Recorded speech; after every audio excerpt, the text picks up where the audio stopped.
Right now, I'm joined, though, however, by the musician that you were just listening to, Mr. Mason Jennings. Mason, how are you?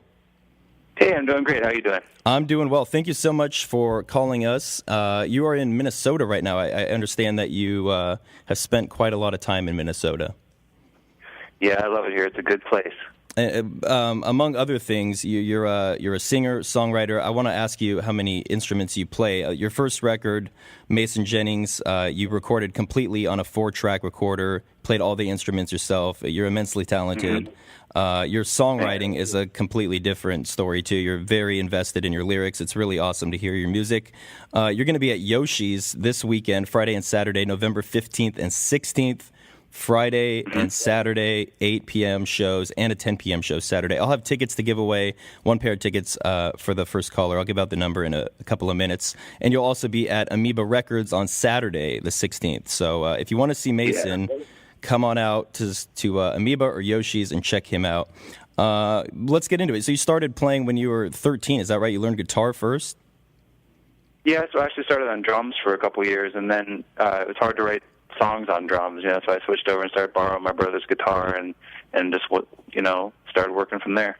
And what kind of musicians immediately drew you to music? Well, Led Zeppelin was probably when I first heard Led Zeppelin, I was just hooked immediately. Them and the Beatles. I mean, that was like right off the bat. I knew I wanted to do this, and then slowly as I started getting more and more into songs, I was really interested in songwriting by people like Cole Porter, and I really like Billie Holiday and Ella Fitzgerald, and then farther into stuff like Neil Young and Bruce Springsteen and Bob Dylan. Bob Dylan, love that guy. Yeah, and among other things, you recorded 2 songs for the I'm Not There soundtrack, which is the fictional film about Bob Dylan that came out a few years ago. Yeah, I did the singing parts for Christian Bale. And what was that like? I mean, did you get to meet Bob, and what was the approach to the whole songwriting? I didn't meet Bob. I met with Todd Haynes, the producer and director of the movie. He got in touch with me and said that on the set they were listening to my record Bone Clouds a lot, and he said that he was hoping that I could do the early, do the songs of sort of from the early part of Dylan's career, which is guitar and vocals, and they said just keep it pretty straightforward and don't think about it too hard and just sing the songs and see how it goes. So it was really fun. I mean, I just definitely went into a studio real quick and banged out a couple songs, and really liked the movie though. I really like Heath Ledger's part in there, and I thought it turned out good. Cate Blanchett too. It's a great film overall. Yeah. And also tomorrow's a big day. You have a new record coming out. I do. I'm excited. It's Always Been is the title. Yeah, that's the title, and it's been a couple years in the making, so I'm really excited. It's always a really exciting day to have a record come out. Yeah, and you have on iTunes, that'll be available, as well as your website, masonjennings.com. But you can find well over 10 albums on iTunes. How many have you recorded? 15? I'm not sure, man. I kind of lost track. I mostly just focus on the one I'm working on. That's awesome. I mean, that's a great work ethic. Look forward and leave the past behind you. Yeah. And also, I mean, you're going to be in San Francisco this weekend, but you're literally, I looked at your schedule upcoming. It's through April. Do you tour year-round? Do you ever have breaks? How does that work? I mostly, for the summer, I usually have some time off, and over the holidays, I take some time off. But mostly a couple weeks out of every month, I fly in and do a few shows somewhere, and it works good for me to do it that way. And what is it? You were born in Honolulu. You grew up in Pittsburgh, and now you're in Minneapolis. What is it about those cities that influence your kind of indie folk sound? I don't know. I mean, I don't remember Hawaii too much because I was pretty little when I moved. But Pittsburgh's pretty rough. Growing up there, it's pretty got a real cool blue collar feel to it, and that for sure influenced me. But what drew me to Minneapolis was it's a really cool city because there's a confluence here of wilderness right up against this really sophisticated art scene and theater and music scene.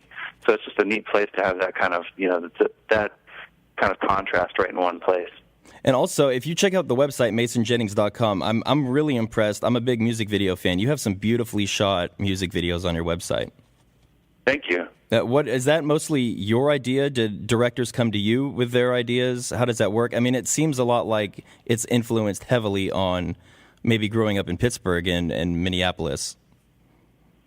Yeah, I mean, it just depends on the video. This new one, the one for this record that we did first, was a song called Wilderness, actually. And, yeah, that's a great one. Thanks. And I reached out to a guy that I really respected. He did this video for Bon Iver's video Calgary. Oh, yeah. Which I really love that video. And his name's Dan Hiding.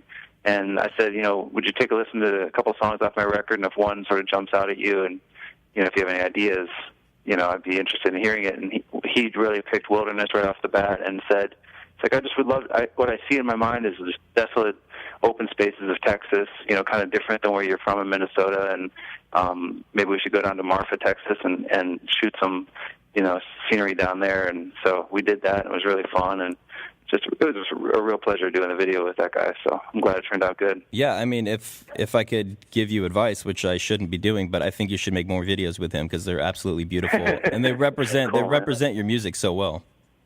Cool, thanks. And as I said too, you recorded your first album on a 4-track recorder. You played all the instruments. How many instruments in total can you play?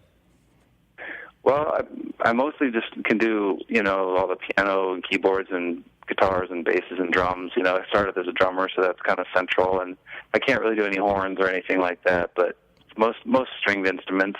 I recorded all the instruments on a few of my later records, too, like Blood of Man, and Minnesota was mostly me, and that was sort of a big change for this record. I decided on this record to kind of work in more of an ensemble and get a producer, and so this record's just me on guitar and vocals, which is a pretty big change.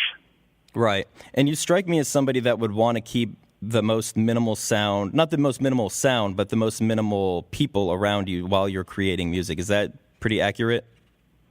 Yeah, for sure. And also just make sure that the feeling coming in, the feeling in the room is the key, of how it feels in there, which is, for me, why I got Bo Ramsey to produce it, because he's done these records with people like Iris DeMent and Greg Brown, people that are really focused on the lyrics and heart-based songs. So he really focuses on making sure that the vibe inside of the studio is just really elevated, and everybody kind of steps up their game and respects the songs. So it was a good fit. That's awesome. I mean, your records have evolved, but they still have a very simple, kind of beautiful sound to it that's consistent throughout. Cool, thanks. One last thing. I can kind of tell that you wouldn't normally admit to something like this, but I'd like to know, what's the most embarrassing song you have on your iPod?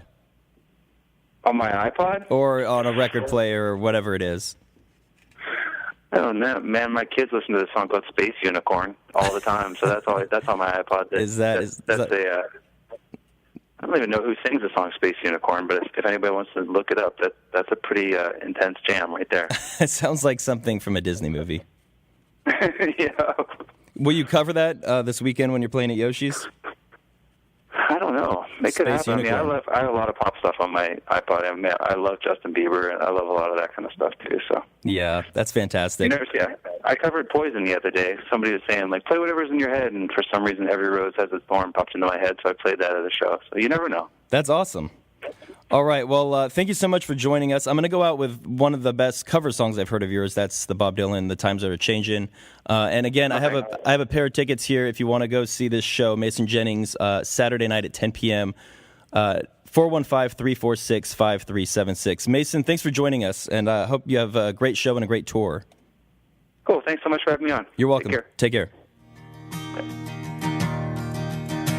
Come gather round, people, wherever you roam, and admit that the waters around you have grown, and accept it that soon